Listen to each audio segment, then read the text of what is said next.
Astaghfirullah. Bismillahirrahmanirrahim. Assalamualaikum warahmatullahi wabarakatuh.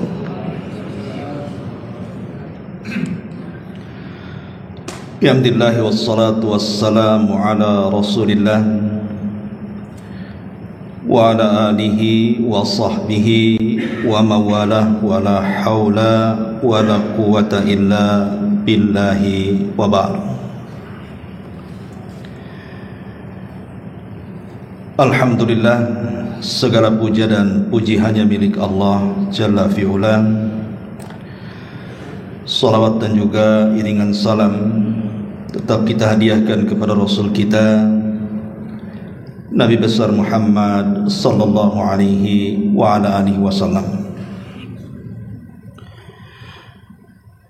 Pembahasan di malam hari ini pembahasan yang sangat penting sekali, berkaitan dengan ibadah rutinitas kita, ibadah salat. Akan soal syarat-syaratnya, rukun-rukunnya, wajib-wajibnya atau sunnah-sunnahnya. Tapi kita akan membahas lebih kepada rahasia di balik bacaan-bacaan dalam salat. Kenapa sangat penting kita mengetahui bacaan salat dari awal, dari takbir sampai salam? Karena kalau kita memahami setiap bacaan yang kita baca,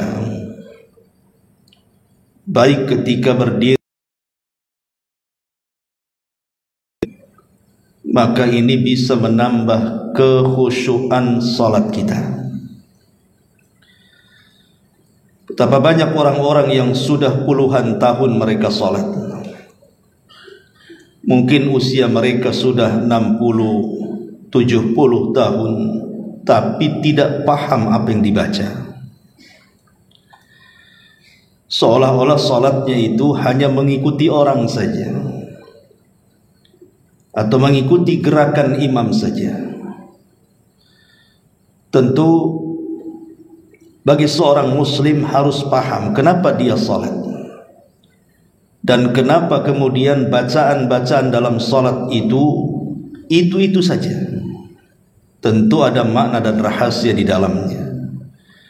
Inilah pembahasan di malam hari ini. Kita akan menyingkap setiap kalimat di dalam salat kita. Ma'asyiral muslimin wal muslimat rahimani wa rahimakumullah. Tentu pembahasan ini cukup panjang, saya minta sabar, karena penting untuk kita bahas masalahnya. Kita tahu bahwa ibadah yang paling penting setelah dua kalimat syahadat adalah salat. Karena salat ini menentukan seluruh amal ibadah yang kita lakukan. Kalau salat kita baik, maka semua amal ibadah yang lainnya dianggap baik. Tapi kalau salat kita buruk dan jelek, maka seluruh amalan yang lainnya pun tidak dianggap oleh Allah Subhanahu wa ta'ala. Dari sinilah maka salat menjadi awal yang pertama kali dihisab sebelum amal yang lainnya, karena dia yang menentukan. Kata Nabi SAW, awal ma yuhasabu bihil abdu yawmal qiyamati salatuhu, fa in saluhat salatuhu saluha sairu amalihi, wa in fasadat salatuhu fasada sairu amalihi. Sesungguhnya awal yang pertama kali dihisab di hadapan Allah adalah salat seorang hamba. Kalau salatnya baik, maka semua amal dianggap baik. Kalau salatnya buruk, maka semua amal dianggap buruk. Artinya kalaupun seseorang rajin berpuasa, rajin zakat dan sedekah, bolak baca Al-Quran, rajin bersilaturahim, maka amalan-amalan ini tidak akan dianggap oleh Allah Subhanahu wa ta'ala kalau dia meninggalkan sholat. Karena sholat itu yang menentukan semuanya. Makanya kenapa kemudian sholat itu dianggap tiang agama? Karena keberadaan tiang itu mengokohkan sebuah bangunan. Masjid ini bangunannya kokoh, lantai 2 dan 3 itu karena ada tiangnya. Coba tiangnya dirobohkan, apa tidak roboh masjid ini? Begitulah solat adalah tiang daripada agama. Selama tiang itu tegak, maka agama tegak. Tapi kalau tiang itu roboh, maka Islam pun ikut roboh bersama tiangnya. Tidak memperpanjang muqaddimah, kita mulai daripada takbir. Karena solat itu kan diawali dengan takbir, kalimat Allahu Akbar. Itu yang disebut dengan takbiratul ihram. Lalu apa makna takbir Allahu Akbar itu? Disebutkan oleh para ulama, di antaranya Al-Imam Ibnu Athir. Beliau mengatakan kalimat akbar itu ismu tafdhil, lafaz yang menunjukkan berlebihan, diambil dari kalimat kabir dan diismu tafdilkan menjadi akbar. Artinya al-azimu dzul kibriya. Jadi kalimat akbar itu artinya Allah Maha Agung, Maha Besar, pemilik kesombongan. Makanya kenapa kemudian Nabi SAW mengatakan al-kibriya'u ridai wal 'azamatu izari. Sifat sombong itu selendangku, kata Allah, dan keagungan itu adalah busanaku. Faman naza'ani wahidan minhuma adkhaltuhu jahannam. Maka siapapun yang merebut salah satu dari dua sifat itu, kulempar dia ke dalam jahannam. Karena yang berhak sombong itu hanya Allah. Tidak ada yang boleh sombong di antara makhluk-makhluknya. Makanya ada doa yang selalu dibaca Nabi SAW, Subhana dzil jabaruti wal malakuti wal kibriyai wal azama. Maha suci Allah yang mempunyai keperkasaan, mempunyai kerajaan penuh, serta kesombongan dan keagungan. Jadi ketika kita katakan Allahu Akbar, berarti kita ini kecil di hadapan Allah. Nabi SAW ketika menceritakan tentang perbandingan langit dengan bumi, kata Nabi SAW, kalau kita datang ke padang pasir yang luasnya sejauh mata memandang itu, dan kita menggunakan cincin di jari tangan kita, lepas cincin itu, letakkan di tengah padang pasir. Cincin itu ibarat buminya, padang pasir itu ibarat langitnya. Begitulah kecilnya bumi di hadapan langit. Itu bumi. Macam mana kita dengan bumi? Makanya kalau kita naik pesawat gitu ya, baru beberapa kaki di permukaan lautan, kita lihat dari kaca pesawat itu ke bawah. Lihat yang di bawah itu. Rumah yang sangat besar dilihat dari atas itu kecil sekali. Bahkan bandara yang sangat besar di atas pesawat itu kecil sekali. Semakin tinggi semakin kecil, semakin tinggi bahkan sampai tidak kelihatan. Macam mana kita yang di situ? Kita ini kecil dibandingkan bumi. Buminya saja dibandingkan langit kecil. Bahkan kalau seandainya langit digabungkan dengan bumi, kemudian dibandingkan besarnya dengan kursi Allah, maka Allah mengatakan wasi'at kursiyyuhus samawati wal ardh. Kursinya Allah itu meliputi langit dan bumi, sama dengan kita meletakkan cincin di tengah padang pasir. Langit dan buminya itu cincinnya, padang pasir itu kursinya. Dan kalau seandainya kita gabungkan kursi langit dan bumi dengan arsy Allah Subhanahu wa ta'ala, makhluk yang pertama akan diciptakan, maka sama besarnya seperti cincin yang dilempar ke padang pasir. Kursi, langit, bumi itu cincinnya, arsy itu adalah padang pasirnya. Macam mana zat yang menciptakan itu semua? Allahu Akbar. Maka Allah lebih besar dibandingkan makhluknya. Makanya wajar keagungan dan kesombongan itu hanya milik Allah Subhanahu wa ta'ala. Jadi ketika kita mengatakan Allahu Akbar, berarti kita kecil di hadapan Allah. Jangan merasa sombong. Kita sedang menghambakan diri dengan Allah Subhanahu wa ta'ala. Makanya kalimat Allahu Akbar itu kalimat yang sangat agung. Dalam sebuah hadis yang bercerita tentang akhir zaman, nanti kaum muslimin di akhir zaman akan meruntuhkan sebuah negara besar yang namanya Rum, Romawi, di mana kerajaannya separuh di daratan dan separuh di lautan. Dengan apa meruntuhkan kerajaan Nasrani di akhir zaman? Hanya dengan ucapan takbir Allahu Akbar. Jadi ketika pasukan Al-Mahdil Muntadhar menyerang kota itu, tidak menggunakan senjata sama sekali, hanya dengan ucapan takbir Allahu Akbar yang pertama, maka sepertiga kerajaan runtuh. Takbir yang kedua, separuh kerajaan runtuh. Dan takbir yang ketiga, seluruh kerajaan runtuh. Itulah dahsyatnya kalimat Allahu Akbar. Ini bukan kalimat biasa Allahu Akbar itu, tapi kalimat pengagungan kita kepada Allah Subhanahu wa ta'ala. Makanya takbir itu bagian daripada syiar salat. Bagaimana orang sebelum salat dia mengumandangkan azan.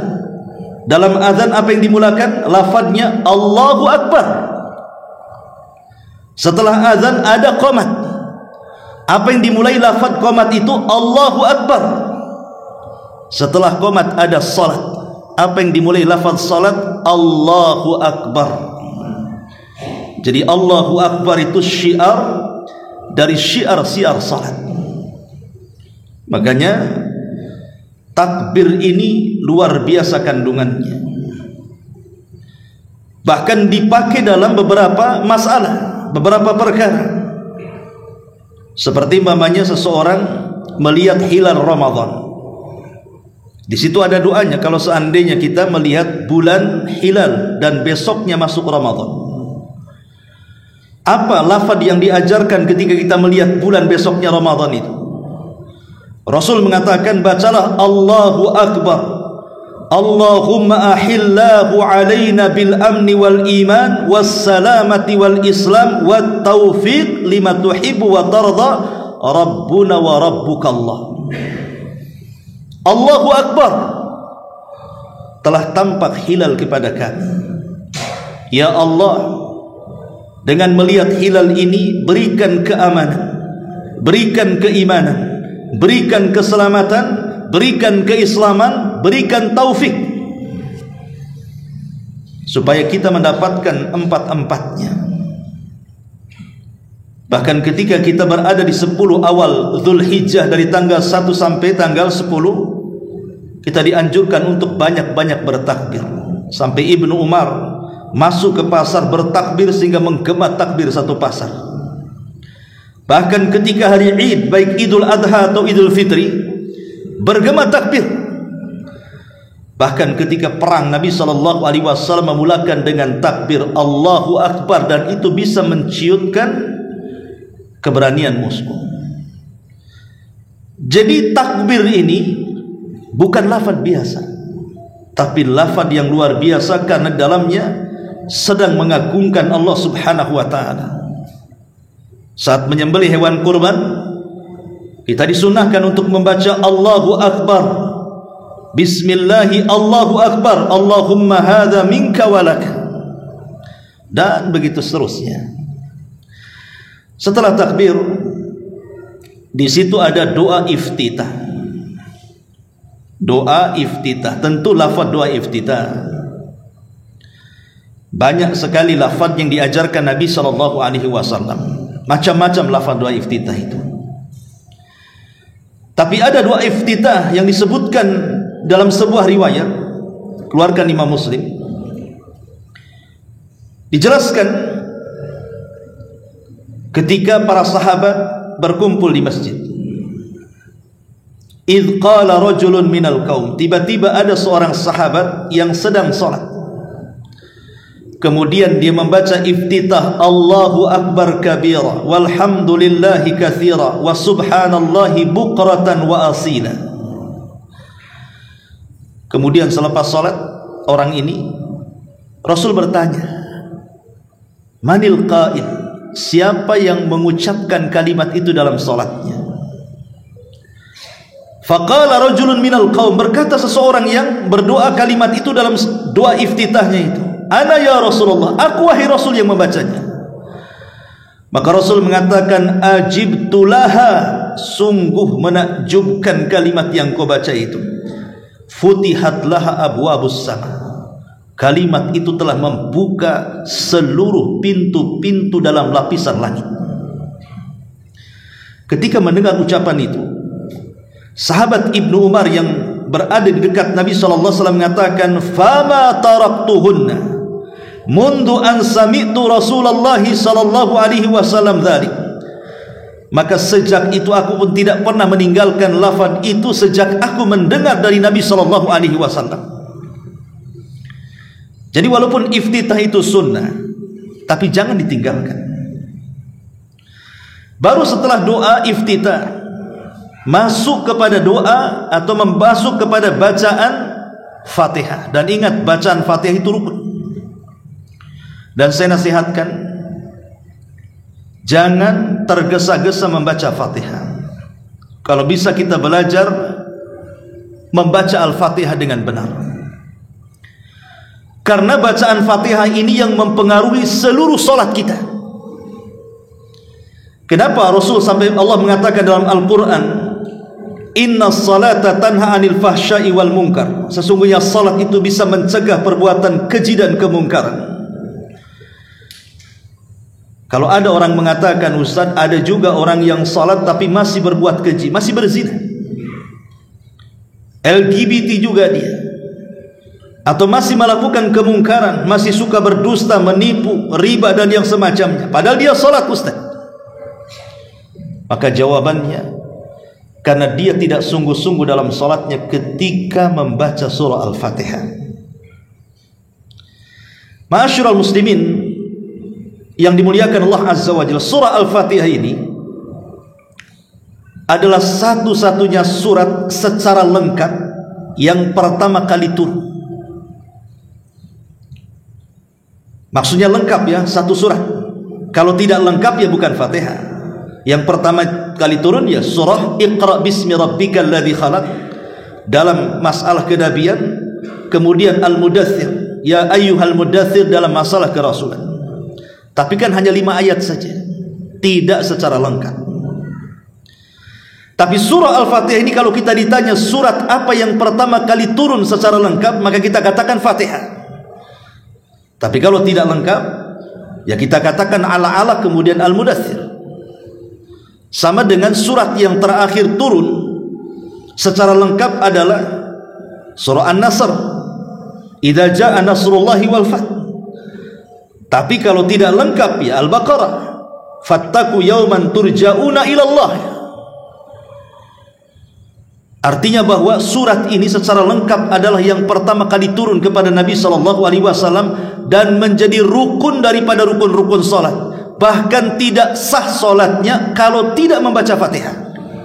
Makanya Fatihah itu selalu dibaca setiap rakaat. Kalau surat kan sunnah saja, terkadang dibaca hanya rakaat pertama dan yang kedua kalau isya mungkin ya. Kemudian rakaat ketiga yang keempat tidak perlu baca surat. Atau kalau maghrib baca surat pada rakaat pertama dan kedua, tapi rakaat ketiga tidak. Tapi kalau Fatihah menentukan sah dan tidaknya salat. Jadi kalau orang itu salat dia baca surah Al-Baqarah, dia baca surah Al-Imran, bahkan seluruh surat dalam Quran dia baca, tapi tidak baca Fatihah, tidak sah salatnya. Tapi kalau orang salat tidak ada satupun surat yang dibaca, hanya Fatihah saja. Pamanya salat Isya tadi, antum salat pamanya rakaat pertama Fatihah, rakaat kedua Fatihah, rakaat ketiga Fatihah, rakaat keempat Fatihah, tidak ada surat yang dibaca, sah salatnya, sah. Karena bacaan Quran itu sunnah hukumnya, tapi Fatihah itu rukun.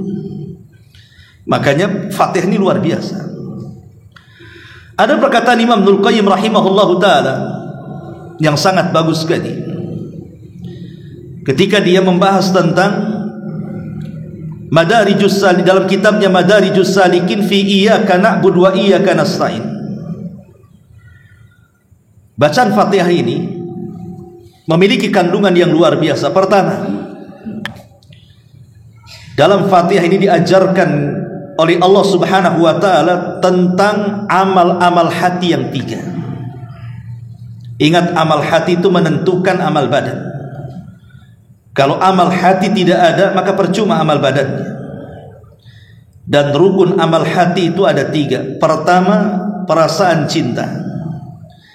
Yang kedua, perasaan takut. Dan yang ketiga, perasaan harap. Perasaan cinta disebutkan di dalam Al-Quran. Allah mengatakan, Qul in kuntum tuhibbunallaha fattabi'uni yuhibbukumullah. Katakanlah, jika kamu benar-benar mencintai Allah, ikutilah aku, niscaya Allah akan mencintai kamu dan mengampuni dosa-dosamu. Adapun perasaan takut, Allah katakan dalam surah Al-Anbiya 49, alladzina yakhshawna rabbahum, orang-orang yang takut akan azab Rabb mereka. Alladzina yakhshawna rabbahum bil ghaibi wa hum minas saati musyfiqun. Sedangkan mereka tidak melihatnya dan mereka merasa takut akan tibanya hari kiamat. Adapun perasaan harap, Allah sebutkan dalam surah Az-Zumar 53, Qul ya ibadiyalladzina asrafu ala anfusihim la taqnatu min rahmatillah innallaha yaghfiru dzunuba jami'a innahu huwal ghafurur rahim. Wahai hamba-hambaku yang melampaui batas terhadap diri mereka sendiri, janganlah kamu berputus asa dari rahmat Allah. Sesungguhnya Allah mengampuni dosa-dosa semuanya. Sungguh Dia Maha Pengampun lagi Maha Penyayang. Baik, kita jabarkan sedikit. Kenapa kita harus memiliki 3 perkara dalam salat ini? Pertama, cinta. Melaksanakan salat jangan karena keterpaksaan, tetapi tanamkan cinta. Sebab kalau ibadah dikarenakan cinta, maka pasti dia akan sungguh-sungguh untuk meraihnya. Antum kalau cinta sama istri, apapun yang diminta istri pasti dikasih. Itulah perasaan cinta yang membangun kesungguh-sungguhan dalam ibadah. Yang kedua, perasaan harap. Bahwa dalam salat kita itu kita berharap kita diampuni dosa-dosanya. Berharap bahwa dengan salat ini membawa pahala besar. Berharap dengan salat itu menghilangkan seluruh kesusahan. Bahkan berharap dengan salat ini kita mendapatkan jannatul ma'wa, surga yang dijanjikan Allah Subhanahu wa ta'ala. Sehingga ketika ibadah ada harapan, maka betul-betul kita akan mendapatkan kehusyuan. Sama seandainya analoginya seperti ini. Bekerja sama saya akan kasih gaji 1 hari 1 juta. Pasti Anda akan bekerja sungguh-sungguh dengan khusyuk, tanpa ada CCTV pun pasti bekerja. Karena harapannya setelah bekerja mendapatkan uang 1 juta setiap hari, kali sebulan 30 juta. Begitulah kalau ada harapan dalam ibadah itu sorga, maka kita akan sungguh-sungguh meraihnya. Kemudian yang ketiga, al-khawf, perasaan takut. Takut kalau salatnya ditolak, takut kalau salatnya tidak diterima, takut kalau salatnya ini menjadikan diazab oleh Allah Subhanahu wa ta'ala. Karena Allah mengatakan fawailul lil musallin, celaka bagi orang yang salat. Orang salat saja dianggap celaka. Ya, karena alladzina hum an salatihim sahun, karena dalam salatnya lalai dan juga melakukan riya.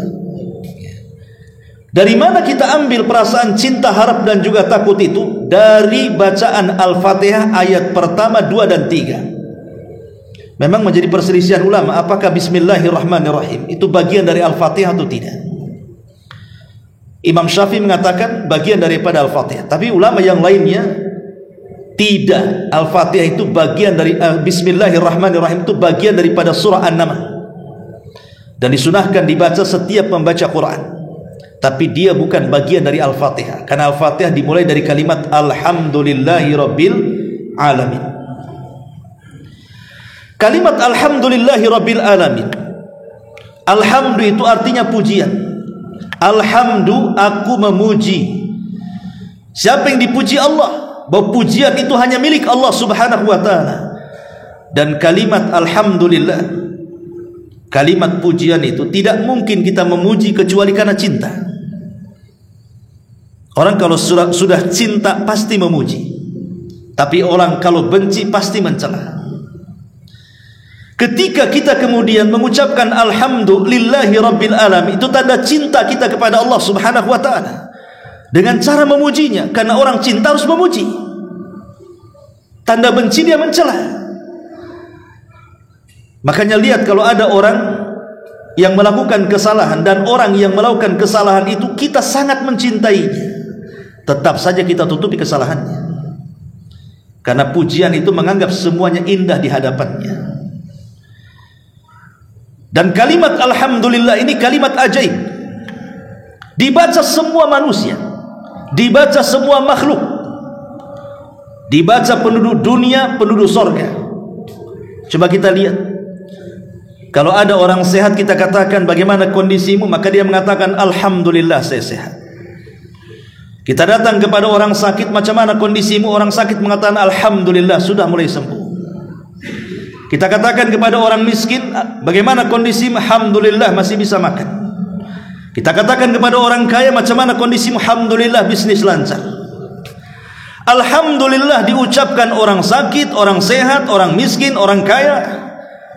Bahkan penduduk sorga juga mengatakan Alhamdulillahilladzi hadana lihadza wa ma kunna linahtadiya laula an hadanallah. Bahkan semua makhluk mengucapkan kalimat itu. Wa im min kulli syai'in illa yusabbihuna bihamdi walakin la tafqahuna tasbihahum. Tidaklah segala sesuatu yang diciptakan Allah, baik gunungnya, baik langitnya, baik buminya, baik lautannya, baik tumbuh-tumbuhannya, baik binatang-binatangnya, bebatuannya, yang padat dan yang cairnya, semua mereka bertasbih. Bagaimana cara tasbihnya? Bihamdi, mengucapkan Alhamdulillah. Kalau Allah takdirkan kita mendengar suara pohon pisang bertasbih kepada Allah, maka kita akan mendengar pohon pisang mengatakan Alhamdulillah. Kalau seandainya tiang-tiang masjid diperdengarkan bagaimana tasbihnya dia kepada Allah, maka kita akan mendengar tiang itu mengucapkan Alhamdulillah. Dan begitu seterusnya. Kalimat Alhamdu adalah pujian dan tidak mungkin terucap kecuali karena kecintaan. Kemudian Allah mengatakan Ar-Rahman Ar-Rahim. Ar-Rahman Ar-Rahim ini sifatnya cuma satu, dari kalimat rahmat. Cuman bedanya kalau Ar-Rahman mencakup mukmin dan kafir, kalau Rahim itu khusus bagi orang-orang yang beriman. Ar-Rahman ini umum. Lihat orang-orang kafir yang kufur, yang melakukan kesyirikan dan kekufuran kepada Allah subhanahu wa ta'ala, tetap Allah kasih makan mereka, tetap Allah kasih kesehatan kepada mereka, bahkan mereka lebih kaya dibandingkan kita. Itu rahmannya Allah kepada mereka. Tapi hanya setakat dunia. Mereka tidak akan mendapatkan sampai ke akhirat rahmat Allah. Tapi kalau rahim, maka itu sampai ke akhirat dan tidak diberikan kecuali orang-orang yang beriman. Lah rahmat Allah subhanahu wa ta'ala itu kata lain daripada roja harapan, di mana kita mengharap kepada Allah subhanahu wa ta'ala. Banyak orang yang melakukan dosa, bahkan terkadang ada orang melakukan dosa dari lahir sampai dia mendekati ajalnya. Sebelum ajalnya dibertobat kepada Allah subhanahu wa ta'ala, Allah ampuni, Allah ampuni. Sebagaimana Di zaman Nabi SAW ada seorang kakek usianya 100 tahun datang kepada Rasul. Rasul, ya Muhammad, inni fa'altu dzamban 'azima law wuzi'at ala ahli al-ardi la ahlakathum. Rasul, aku sudah banyak melakukan dosa. Kalau ku bagi-bagikan dosa kepada sebuah penduduk negeri, hancur mereka dengan dosaku. Halli fi dinika minat taubah. Apakah dalam agamamu ada tobat orang seperti aku, di mana semua dosa sudah pernah kulakukan? Ya, 100 tahun melakukan berbuat dosa macam-macam. Kata Nabi SAW, ya, ucapkan kalimat syahadataini, asyhadu an la ilaha illallah wa anni rasulullah. Katakan ucapan tidak ada sembahan yang berhak disembah kecuali Allah dan aku adalah utusan Allah. Maka dia pun mengucapkan 2 kalimat syahadat, dan Rasul bertakbir, Allahu Akbar, qad baddalakallahu sayyi'at al-hasanat. Allahu Akbar, Allah telah mengganti seluruh keburukanmu dengan kebaikan. Karena Islam menghapus dosa sebelum Islam. Itu namanya harapan. Kita masih ada harapan ampunan dari Allah Subhanahu wa taala, karena Allah tersifati dengan sifat rahmat, kasih sayang, di mana kasih sayang Allah itu lebih mendahulukan dibandingkan kemurkaannya. Makanya kenapa pintu sorga 8, kenapa pintu neraka itu 7? Kenapa dilebihkan 1 pintu sorga? Untuk menunjukkan kasih sayang Allah itu lebih luas dibandingkan murkanya. Makanya rahmat Allah luas. Jangan sampai kita putus asa dengan rahmat Allah. Disitulah muncul harapan, raja. Kemudian yang ketiga, maliki yaumiddin. Dari kalimat ini timbul perasaan takut. Kalimat maliki yaumiddin ini diucapkan kapan? Ketika Allah Subhanahu wa taala menghancurkan alam semesta sehancur-hancurnya. Selama 40, entah 40 tahun, entah 40 bulan, entah 40 hari, wallahu a'lam. Karena Abu Hurairah hanya mengatakan di angka 40 antara tiupan trompet sangkakala Israfil yang pertama ke tiupan sangkakala Israfil yang kedua. Disitulah Allah hancurkan alam semesta. Ketika Allah hancurkan semua alam semesta, tidak ada orang yang hidup, semua mati. Kullu man 'alaiha fan. Semua yang ada binasa. Mau manusianya, mau jinnya, mau malaikatnya. Tidak ada yang hidup kecuali Allah Subhanahu wa taala. Disitulah Allah Subhanahu wa taala mengatakan, ainal mutakabbirun, ainal jabbarun. Di mana orang-orang yang sombong itu? Di mana orang-orang yang congkak itu? Tidak ada yang menjawab, karena tidak ada makhluk yang hidup. Maka Allah Subhanahu wa taala jawab sendiri dengan mengatakan, lillahil mulku, milik Allah lah kekuasaan. Anal malik, sayalah raja, kata Allah. Sayalah raja. Lillahil wahidil qahar, kekuasaan ini milik zat yang satu, itulah saya. Disitulah Allah mengatakan maliki yaumiddin, dialah raja pada hari kebangkitan, pada hari kiamat. Kalau kita tahu dia raja, dia sanggup menghancurkan alam semesta, dia sanggup mewafatkan jin, manusia dan para malaikat, tertanam perasaan takut kepada Allah Subhanahu wa taala. Karena Allah bisa saja melakukan apapun kepada kita hambanya. Maka di sini kita diajarkan 3 kalimat, namanya usulul ibadatil qalbiyah, namanya rukun ibadah hati. Itu ada 3. Tertanam perasaan cinta, tertanam perasaan takut, dan tertanam perasaan harap. Harus ada pada setiap ibadah, ditanamkan 3 perkara ini. Kemudian yang kedua, dalam surah Al-Fatihah ini kita diajarkan oleh Allah Subhanahu wa taala dalam surah Al-Fatihah ini tentang bagaimana caranya kita mengenal Allah dengan 3 tauhid. Kemudian diajarkan cara beribadah kepada Allah Subhanahu wa taala dengan cara meminta pertolongan kepadanya. Ketika Allah Subhanahu wa taala mengatakan iyyaka na'bud, hanya kepadamu kami beribadah. Kalimat ini tidak letakkan di awal ayat. Tapi kalimat ini diletakkan di tengah ayat, di tengah surat. Kenapa? Karena tidak mungkin seorang hamba langsung menyembah kalau dia tidak kenal siapa yang disembah. Makanya Allah Subhanahu wa taala dahulukan dengan kalimat alhamdulillahirabbil alamin Ar-Rahman Ar-Rahim, Maliki Yaumiddin, baru Iyyaka na'bud. Apa maknanya? Alhamdu artinya tauhidul uluhiyah, segala puji itu hanya milik Allah. Itu artinya tauhid uluhiyah, di mana seluruh ibadah kita, pujian kita tidak diserahkan kecuali kepada Allah. Kemudian Rabbil Alamin, di sini ada maknanya tauhid rububiyah dari kalimat Rabb. Rabb itu artinya kita meyakini Allah yang menciptakan kita, kita yakini Allah yang mengatur kita, kita yakini Allah yang menguasai kita. Allah pencipta alam semesta, Allah penguasa alam semesta, Allah pengatur alam semesta. Itu nama makna daripada Rabb. Rabbul Alamin, Rabb semesta alam. Berarti alam ini yang menciptakan Allah, alam ini yang mengatur Allah, alam ini yang menguasai Allah. Disitulah bentuk rububiyahnya. Setelah menyebutkan uluhiyah, kemudian beralih kepada rububiyah. Setelah menyebutkan rububiyah, beralih kepada asma dan sifatnya, nama-nama Allah dan sifatnya. Ar-Rahman Ar-Rahim, itu nama dan sifat Allah. Namanya Ar-Rahman Ar-Rahim, sifatnya rahmah. Begitu juga Maliki Yaumiddin.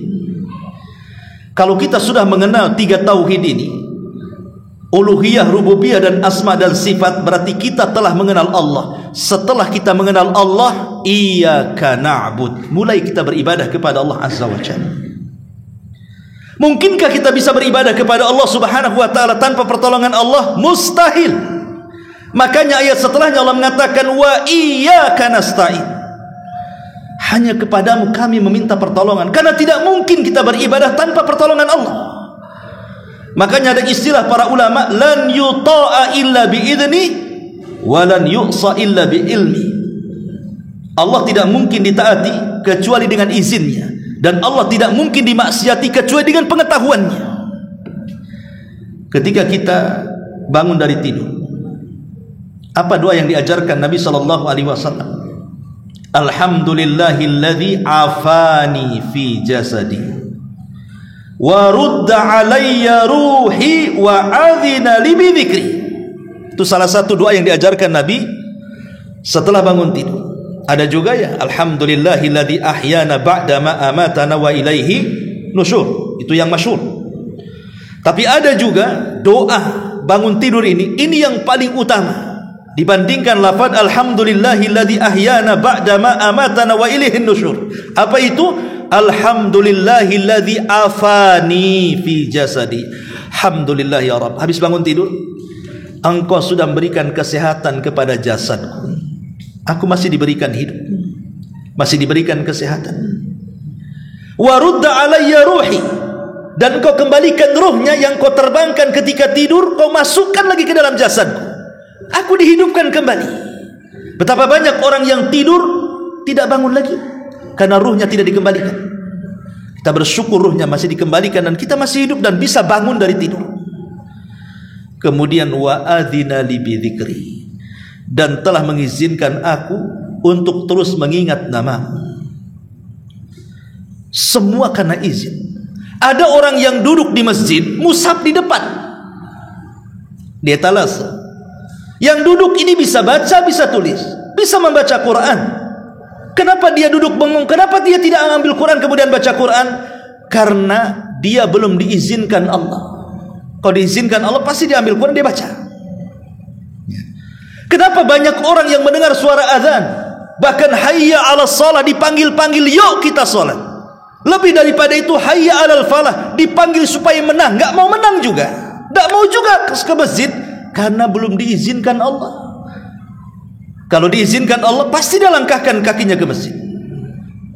Betapa banyak orang yang melihat orang-orang yang fakir, yang susah, butuh uluran tangan, tidak juga dibantu sama kita. Ya, karena belum diizinkan Allah. Kalau izinkan, pasti bantu. Lan yuta'a illa bi'idni. Allah tidak ditaati kecuali karena izin Allah itu sendiri.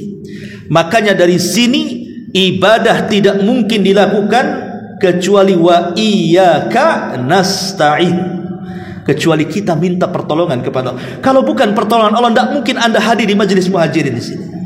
Pasti Anda akan di rumah. Mungkin habis ngaji, habis sholat tadi pergi. Tapi Allah tolong untuk duduk di pengajian. Alhamdulillah, Allah masih tolong kita masih hadir duduk di pengajian, masih bisa sholat isya.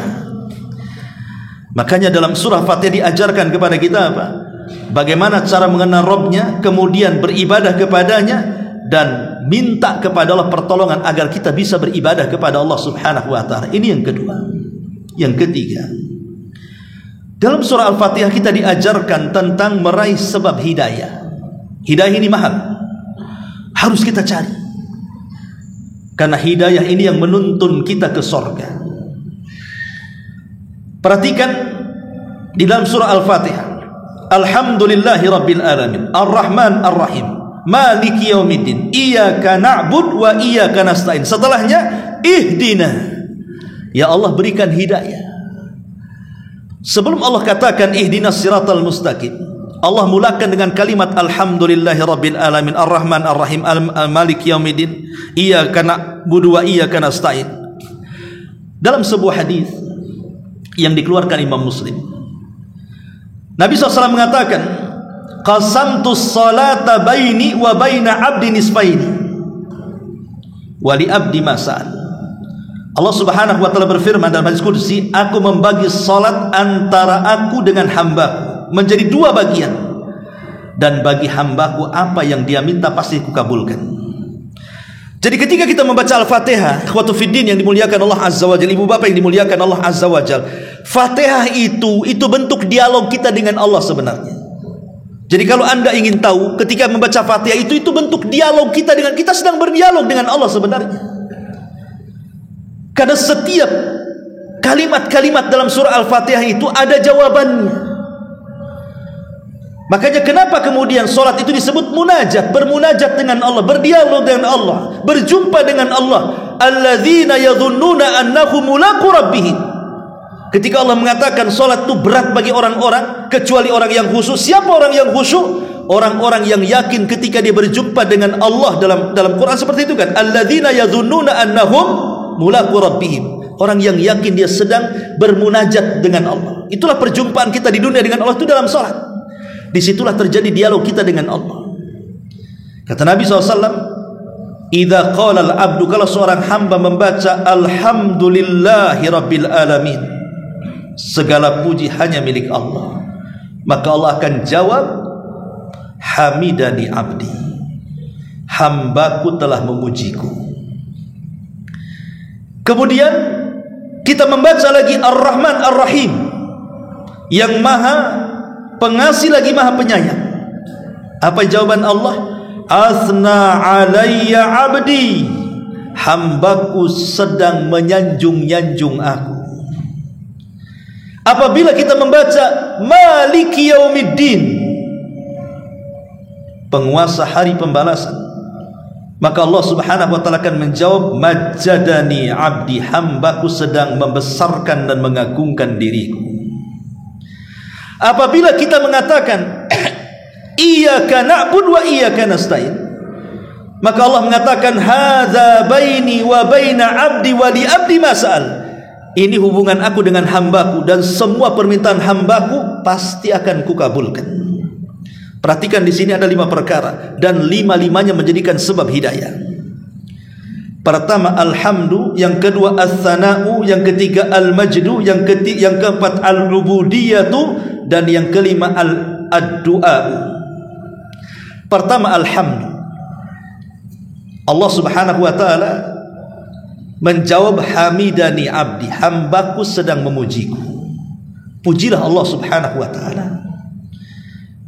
Jangan sampai mencela Allah Subhanahu wa ta'ala. Hidup kita harus senantiasa memuji. Alhamdulillah, Allah berikan nikmat, alhamdulillah. Nikmat banyak, alhamdulillah, binikmatihi tatimmus shalihat. Nikmat sedikit, alhamdulillah ala kulli hal. Kena musibah, alhamdulillah, Allah masih berikan nikmat kepada kita. Kemudian yang kedua as-sana, sanjungan dengan menyebut nama-namanya. Bukankah nama Allah itu banyak, 99 nama? Sanjunglah Allah dengan nama-nama itu. Kemudian setelah itu al-majdu, agungkan Allah. Jangan sampai kita merendahkan Allah Subhanahu wa ta'ala, besarkan Allah.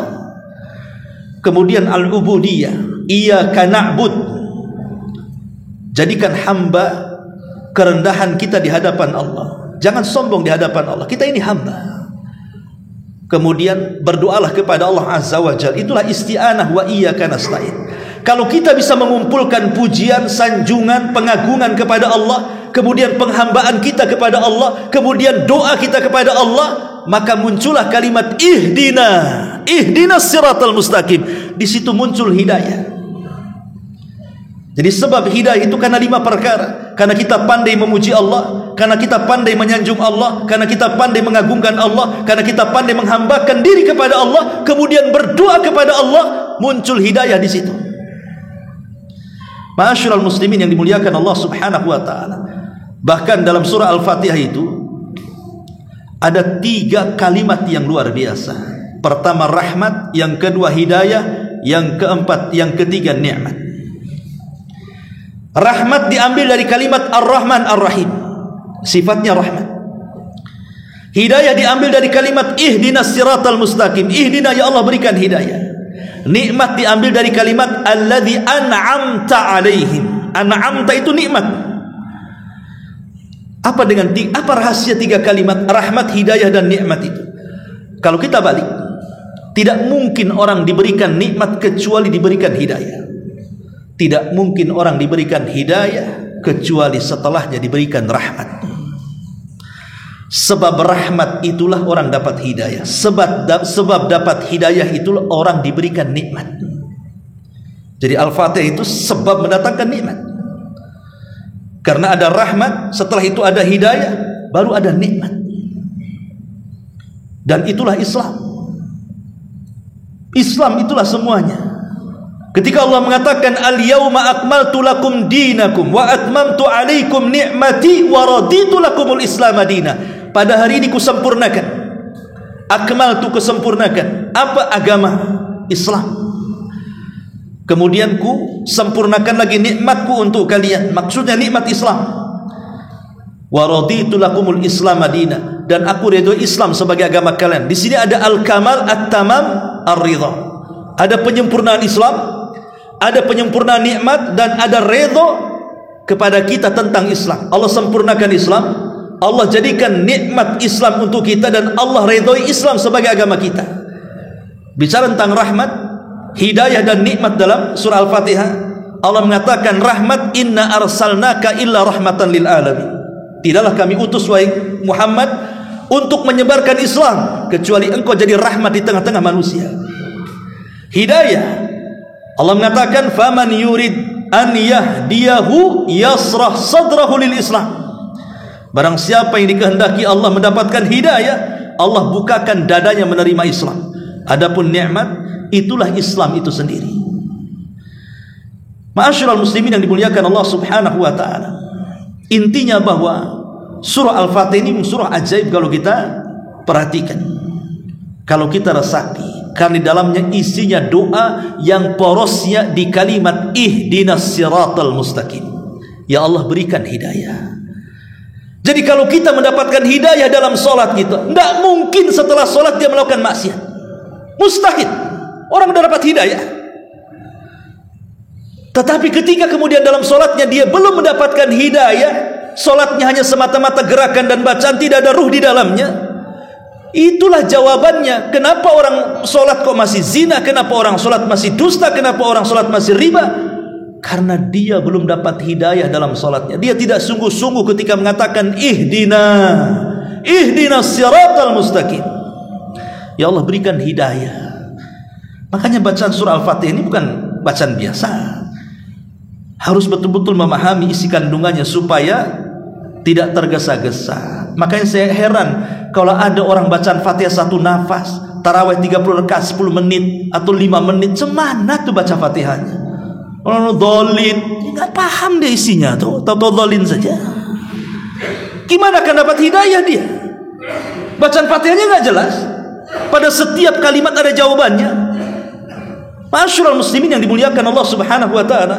Itu kalau cerita Fatihah, kalau kita kembangkanlah panjang lebar. Ada 100 faedah dari surah Al-Fatihah diambil dari kitab Madarijus Salikin fi iyyaka na'budu wa iyyaka. Ini hanya sedikit saja. Kemudian masuk kepada bacaan ruku. Dalam bacaan ruku ada kalimat tasbih, subhana rabbiyal azim. Subhana rabbiyal azim. Apa makna subhana rabbiyal azim? Subhan itu artinya tasbih. Kita sedang membersihkan Allah Subhanahu wa taala dari seluruh hal-hal yang bisa mengurangi Allah Subhanahu wa taala. Kita bersihkan Allah dari hal-hal yang menyerupainya atau yang menyekutukannya atau sebagai tandingannya. Allah itu zat yang Maha Esa, tidak ada yang serupa dengan Dia, tidak ada sekutu dengan Dia, tidak ada tandingan bagi Dia. Dan kita bersihkan Allah dari seluruh cacat dan sifat-sifat yang tercela yang tidak layak bagi Allah Subhanahu wa taala. Adapun Al-Azim, Al-Imam Al-Asbahani mengatakan al-azamatu sifatun min sifatillah la yakumula khalqun wallahu khalaqa bainal khalqi azamatan yu'azzimu biha ba'dhuhum ba'dha. Sifat kalimat al-azim diambil dari kalimat azam, artinya keagungan. Kita sedang mengagungkan Allah dalam ruku kita, karena Allah itu keagungannya mutlak, tapi manusia itu nisbi keagungannya. Terkadang ada orang yang diagungkan karena kekayaannya saja, atau diagungkan karena kekuasaannya saja, atau diagungkan karena mungkin dia memiliki ilmu, atau mungkin diagungkan karena memiliki kedudukan. Hanya itu saja. Tapi Allah keagungannya mutlak. Semua bagi Allah itu agung, baik kekuasaannya, baik zatnya, baik sifatnya, dan begitu seterusnya. Jadi ketika kita mengatakan subhana rabbiyal azim, betul-betul kita mengagungkan Allah. Makanya saat ruku itulah seluruh kesalahan kita yang di bahu kita akan rontok. Karena ada dua kondisi di mana dosa-dosa kita akan dirontokkan saat sholat. Pertama kondisi ruku, dan yang kedua dalam kondisi sujud. Dalam sebuah hadis yang dihasankan Syekh Albani rahimahullahu ta'ala, ketika sebelum sholat Allahu Akbar itu, Allah letakkan dosa kita di pundak dan di kepala. Ketika kita sedang ruku, dosa kita yang di pundak berjatuhan. Ketika sedang sujud, dosa di kepala berjatuhan. Makanya ketika dia selesai sholat, maka dosa-dosanya diampuni. Makanya kenapa di dua tempat ini kita harus khusyuk dan tumaknina.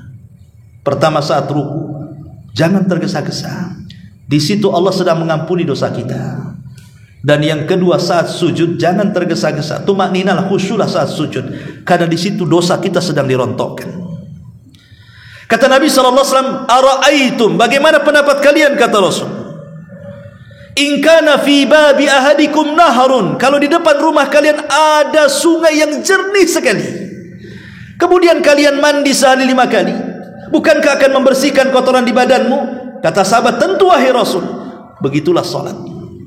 Apabila kita melaksanakan salat 5 waktu sehari, zuhur, asar, maghrib, isya dan subuh, maka itu bisa membersihkan dosa seperti kita mandi 5 kali, membersihkan kotoran, dan 5 kali sholat membersihkan dosa kita. Kapan dibersihkan dosa saat sholat? Dalam kondisi ruku dan sujud.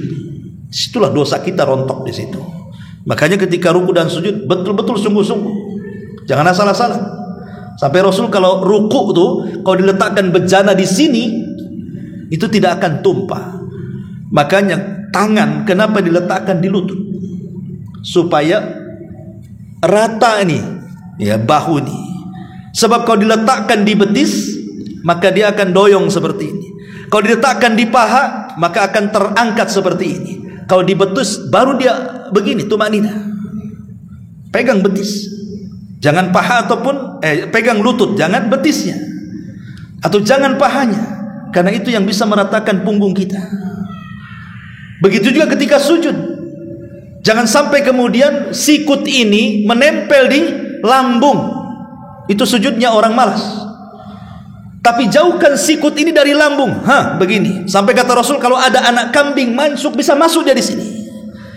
Supaya kita tidak malas dalam sujud. Ma'asyiral muslimin yang dimuliakan Allah Subhanahu wa taala. Lah, kenapa kemudian setelah kita bangkit dari ruku ketika i'tidal itu, kenapa bacaannya sami Allahu liman hamidah? Sami Allahu liman hamidah. Sami Allah artinya Allah mendengar, hamidahu yang memujinya. Kenapa kalimat sami'a diletakkan setelah ruku saat i'tidal? Sami Allahu liman hamidah. Tadi saya sudah katakan bahwa solat itu ketika kita berdiri ada bacaan Fatihah di situ. Dan isi bacaan Fatihah itu adalah pujian-pujian kepada Allah. Kemudian doa-doa kita kepada Allah Subhanahu wa taala. Jadi seolah-olah ketika kita mengatakan Sami Allahu liman hamidah, Allah Maha mendengar. Ketika kita mengatakan alhamdulillah memuji Allah, Allah mendengar kita sedang memujinya. Ketika kita mengatakan Ar-Rahman Ar-Rahim, Allah mendengar ketika kita menyanjungnya. Ketika kita mengatakan Maliki Yaumiddin, kita sedang membesarkan Allah, Allah mendengarnya. Ketika kita mengatakan Iyyaka na'budu wa iyyaka nasta'in, berdoa di situ meminta isti'anah, Allah juga dengar. Ketika kita katakan Ihdinas siratal mustaqim, ya Allah berikan hidayah, Allah dengar dan Allah kabulkan. Sami Allahu liman hamidah. Doa harus yakin bahwa bacaan Fatihah kita ini itu kan ada dua bagian, untuk Allah dan untuk hambanya. Untuk Allah itu maksudnya 3 ayat pertama. Makanya kenapa dalam mazhab Syafi'i membaca Fatihah itu rukun dan harus dibaca kapanpun, walaupun imamnya jahar, imamnya umpamanya maghrib, isya, subuh itu kan dikeraskan, tetap makmum baca Fatihah. Itu mazhab Syafi'i. Tapi mazhab yang lain tidak. Kalau dalam bacaan keras seperti mazhab Hambali mengatakan cukup mendengarkan imam saja, kecuali di solat-solat yang tidak dikeraskan, zuhur dan asar. Yang saya ingin katakan dalam mazhab Syafi'i itu, kalau seandainya orang telat solat nih, jadi masbuk ya, kemudian kita baca Fatihah, Allahu Akbar, Bismillahirrahmanirrahim, Alhamdulillahirabbil alamin, Ar-Rahman Ar-Rahim, Maliki Yaumiddin. Tiba-tiba imam ruku, kemudian kita ruku, maka dianggap dapat 1 rakaat. Kenapa? Karena hak Allah sudah terpenuhi. Sebab Iyyaka na'budu wa iyyaka nasta'in, Ihdinas siratal mustaqim, siratal ladzina an'amta 'alaihim ghairil maghdubi 'alaihim waladdallin. Ini hak hamba. Hak Allah itu cuma 3 ayat pertama saja. Alhamdulillahirabbil alamin, Ar-Rahman Ar-Rahim, Maliki Yaumiddin. Sampai di sini hak Allah. Jadi kalau ada orang masbuk baru 3 ayat di sini, berarti sudah dapat 1 rakaat. Tapi kalau baru alhamdulillah kemudian ruku, dalam mazhab Syafi'i tidak mendapatkan 1 rakaat.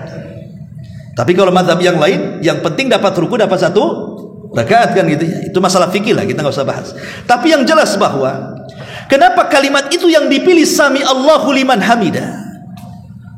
Ya, karena kita harus punya keyakinan saat kita mengucapkan kalimat Sami Allah mendengar, berarti ucapan bacaan Al-Fatihah tadi Allah dengar. Doa-doa kita Allah dengar, permintaan hidayah kita Allah dengar, dan kita berharap Allah mengabulkannya, dan pasti Allah mengabulkannya kalau kita sungguh-sungguh memintanya. Sami Allahu liman hamidah, Rabbana walakal hamd. Kemudian sujud, Subhana rabbiyal a'la. Maha suci Allah yang maha tinggi zatnya karena dia berada di atas semua makhluknya. Maha tinggi kedudukannya sebab hanya kepunyaan dia segala sesuatu secara sempurna. Maha tinggi Allah atas kekuasaannya sebab dia maha kuasa atas segala makhluk-makhluknya. Subhana rabbiyal a'la. Inilah kesempatan manusia untuk meluapkan masalah-masalah hidupnya saat sujud. Tentu yang saya sarankan adalah ketika sholat sunnah. Sebab kalau sholat wajib kan tidak ada kesempatan. Rata-rata kalau imamnya agak cepat sujudnya, mungkin kita hanya bisa membaca bacaan yang wajib saja, Subhana rabbiyal a'la kan. Tapi kalau dalam sholat sunnah kan Anda bisa melama-lamakan sujudnya. Kita baca Subhana rabbiyal a'la 3 kali. Setelah itu berdoalah sesuka kita.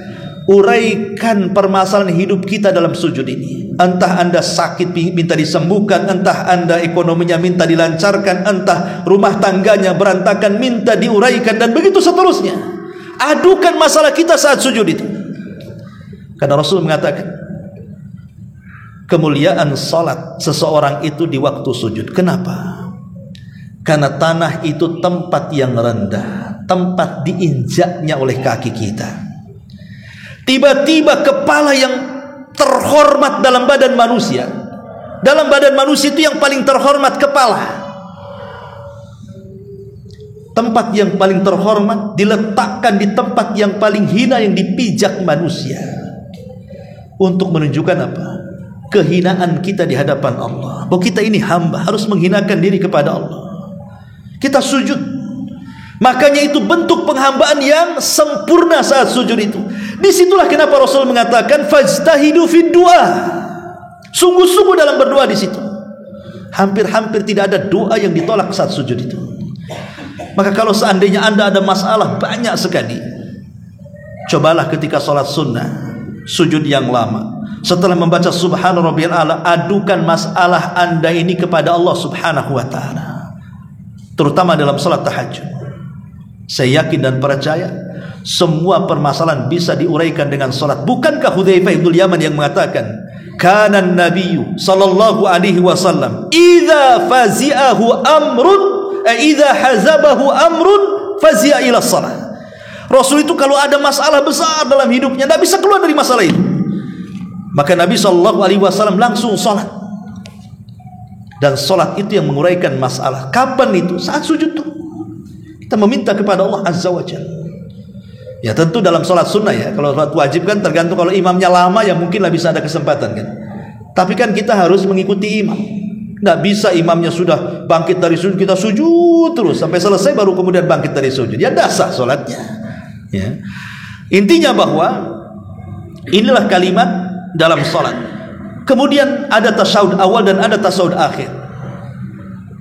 Ada yang mengatakan sama bacaan tasyahud awal dan akhir, ada yang mengatakan tidak sama. Tasyahud awal itu sampai kepada syahadat saja, seperti yang difatwakan oleh Syekh Shalih Fauzan hafizahullah taala. Dia mengatakan tasyahud yang pertama itu sampai syahadat saja.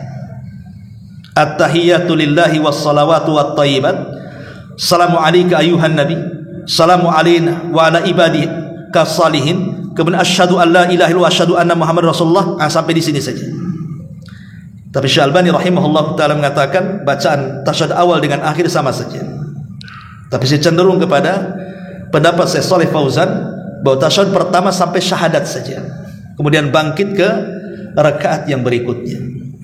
Lah tasyahud yang terakhir ini Nabi SAW mengajarkan kepada kita tentang at-tahiyyat. At-tahiyyatu lillah. Apa makna at-tahiyyat itu? Ada yang mengatakan tahiyat itu artinya al-mulku, kekuasaan. Ketika at-tahiyyatu lillah, kekuasaan ini hanya milik Allah. Ada yang mengatakan as-salam, keselamatan ini hanya milik Allah. Ada yang mengatakan al-azamah, keagungan.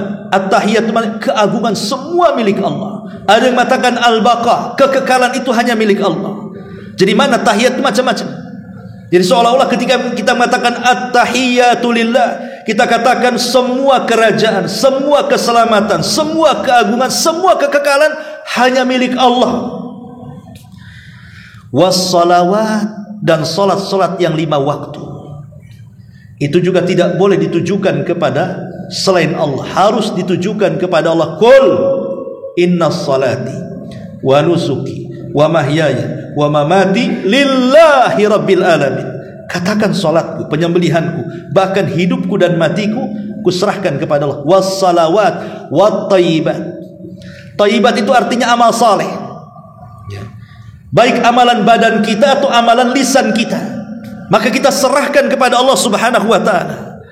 Jadi tahiyat itu milik Allah, salat itu milik Allah, amal saleh itu milik Allah. Seolah-olah kalimat itu menandakan pentauhidan kita kepada Allah. Kita sedang mentauhidkan Allah di situ.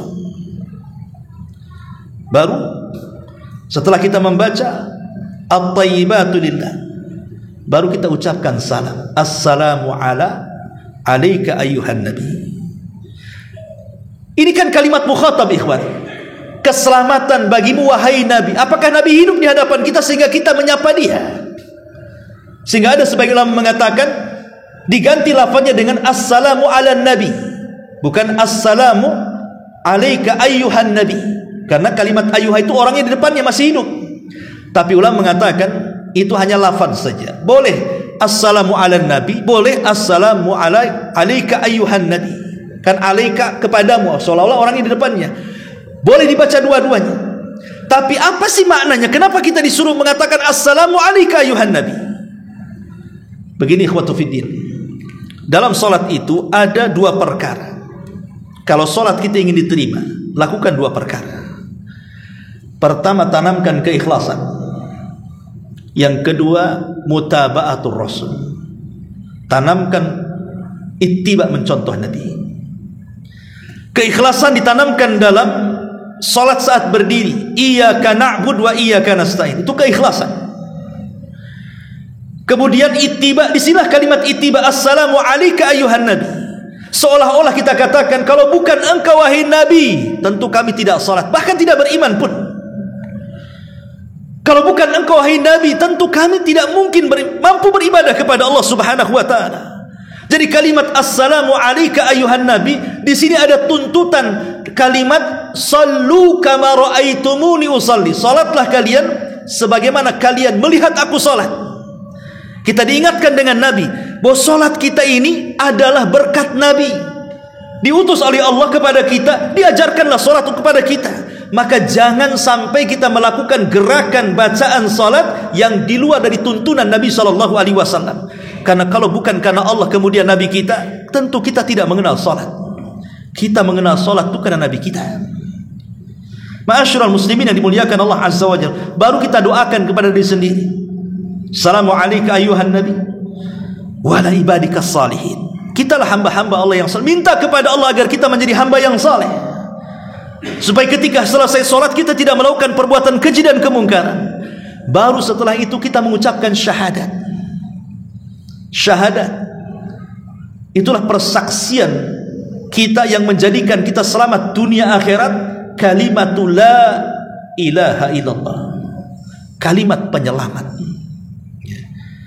La ilaha illallah itu kalimat yang pertama diwajibkan untuk diucapkan oleh hamba, dan yang terakhir kalimat yang diwajibkan untuk hamba.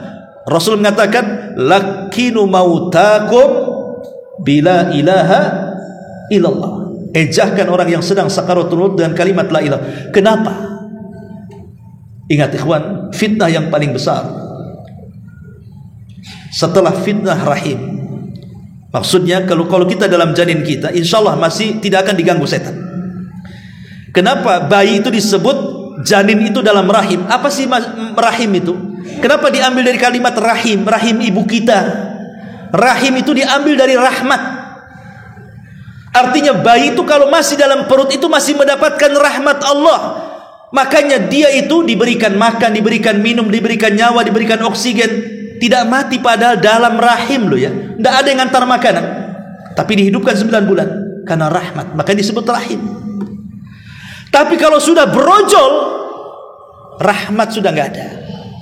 Dia akan diberikan berbagai macam fitnah-fitnah. Makanya nanti setelah kita membaca syahadat, kita dituntut untuk, ini hukumnya sunnah, tidak wajib, berlindung dari 4 perkara kan. Allahumma inni a'udzubika min adzabi jahannam wa min adzabil qabri wa min fitnatil mahya wal mamat wa min fitnatis syarril masihid dajjal. Di sini ada kalimat dari fitnah kehidupan dan kematian. Itulah ketika orang brojol ke dunia, maka dia dihadapkan dengan 2 fitnah. Pertama fitnah kehidupan, dan yang kedua fitnah kematian. Fitnah kehidupan macam-macam. Kita akan diberikan sakit, sabar nggak dengan sakit kita? Kita akan diberikan kefakiran, sabar nggak dengan kefakiran kita? Kita akan diberikan dengan berbagai masalah. Mungkin manusia memfitnah kita, menggibah kita, membuli kita, merendahkan kita. Sabar nggak menghadapinya? Itulah fitnah kehidupan. Setiap manusia pasti diuji. Ahasiban nas an yutraku an yaqulu amanna wa hum la yuftanun. Apakah manusia mengira setelah mengatakan kami beriman mereka tidak diuji? Bahkan mereka akan diuji oleh Allah Subhanahu wa taala. Wa nabluukum bisyarri wal khairi fitnah. Tetap mereka akan diuji baik dengan nikmat atau dengan musibah, dua-duanya ujian bagi manusia. Tapi yang paling berat bukan ujian kehidupan, tapi ujian saat kematian. Itu paling berat. Kenapa? Karena setan iblis khususnya kalau melihat ada orang yang sedang sakaratul maut, maka dia akan kerahkan bala tentaranya, dia akan kerahkan pasukannya untuk menyerang orang yang sedang sakaratul maut. Jangan sampai dia husnul khatimah, buat dia sakaratul maut su'ul khatimah. Itu yang paling bahaya. Dengan cara apa? Diberikan banyak was-was, was-was yang sangat banyak dalam otak yang orang yang sedang sakaratul maut itu. Boleh jadi dimasukkan perasaan bahwa dia mendengar di sana ada tukang sihir tertentu atau dukun tertentu yang bisa menyelamatkan saya. Pokoknya kalau ada siapapun yang bisa menyembuhkan saya, entah dia dukun, entah tukang sihir, saya siap diobati. Padahal dia menjelang sakaratul maut dibuat was-was seperti itu. Kalau ada pikiran seperti itu, dia mati, berarti mati di atas kesyirikan. Makanya kenapa Allah mengatakan hatta idza balagatit taraqi wa qila man raq. Ketika nyawa sampai di tenggorokan, Allah katakan apa? Wa qila man raq. Siapa yang bisa meruqyah dia? Enggak ada yang bisa meruqyah dia, enggak bisa mengobati dia. Kalau nyawa di sini pasti mati. Makanya kemudian dia teringat, siapa yang bisa meruqyah dia? Setan datang, ada yang bisa meruqyah kamu. Kemudian diberikan was-was dan mengatakan, enggak apa-apalah, mau dukun mau apa, kalau bisa menyembuhkan saya silahkan. Makanya di situ orang yang mentalkin itu menghilangkan was-was, lakinu mautakum bila ilaha illallah. Ejahkan kepada orang mati yang sedang sakarat itu kalimat la. Kalau dia sampai mengatakan la, tidak, artinya dia menolak was-was syaitan. La ilaha, tidak ada sembahan yang berhak disembah illallah kecuali Allah. Dia tolak semua was-was itu. Kalau dia sampai mengucapkannya, man kana akhiru kalamihi la ilaha illallah dakhalal jannah. Siapa yang akhir ucapannya kalimat la ilaha illallah, pasti masuk surga. Itulah syahadat. Ya. Baru di situ ada solawat. Dan ingat bahwa lafaz solawat terbaik adalah solawat Ibrahimiyah. Lafaz solawat itu banyak, tapi lafaz solawat, kalau ingin kita bersolawat sungguh-sungguh kepada Rasul, gunakan solawat yang ada pada tasyahud. Allahumma salli ala Muhammad. Lafaz Bukhari ya. Allahumma salli ala Muhammad wa ala ali Muhammad kama sallaita ala Ibrahim wa ala Ibrahim innaka Hamidum Majid. Allahumma barik ala Muhammad wa ala ali Muhammad kama barakta ala Ibrahim wa ala ali Ibrahim innaka Hamidum Majid. Ini riwayat Bukhari. Tapi riwayat-riwayat yang lain bermacam-macam. Ya. Kalau kita ingin bersolawat, dan itulah solawat terbaik, bacalah solawat dalam tasyahud. Dan solawat itu artinya kita meminta kepada Allah, ya Allah, pujilah Nabi kita Muhammad itu di hadapan makhluk malaikat yang ada di langit sana. Dan kalau kita sampai bersolawat 1 kali, maka Allah akan bersolawat 10 kali kepada kita. Jadi kalau kita katakan Allahumma salli ala Muhammad, kita katakan ya Allah, pujilah Nabi Muhammad di hadapan makhlukmu di langit, di hadapan para malaikat sana, maka Allah akan sebut-sebut nama kita di hadapan para malaikat 10 kali pujian, padahal kita meminta kepada Allah untuk memuji Rasul 1 kali. Setelah itu Allah akan puji kita 10 kali di hadapan para malaikat. Bayangkan kalau Allah memuji kita di hadapan para malaikat. Jangan cerita malaikat, kalau Raja Salman saja memuji kita, kemudian di YouTube-kan viral, bangga gak antum tuh? Banggalah Raja Salman muji-muji saya, satu dunia tahu. Ini yang muji bukan Salman, bukan Pak Prabowo. Yang muji yang menciptakan makhluk-makhluk di bumi. Maka jangan remehkan salawat. Ya. Ma'asyiral muslimin yang dimuliakan Allah Azza wa Jalla, baru di situ ada doa meminta 4 perlindungan. Allahumma inni a'udzubika min adzabi jahannam. Kita berlindung jangan sampai terkena azab jahannam. Wa min adzabil qabri, berlindung kepada jangan sampai mendapatkan azab kubur. Wa min fitnatil mahya wal mamat, berlindung jangan sampai terkena fitnah kehidupan dan kematian.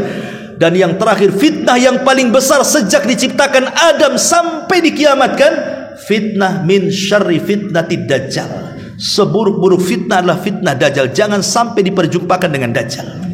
Dan dipastikan kalau kita berjumpa dengan dajjal, pasti kita akan jadi pengikut mereka.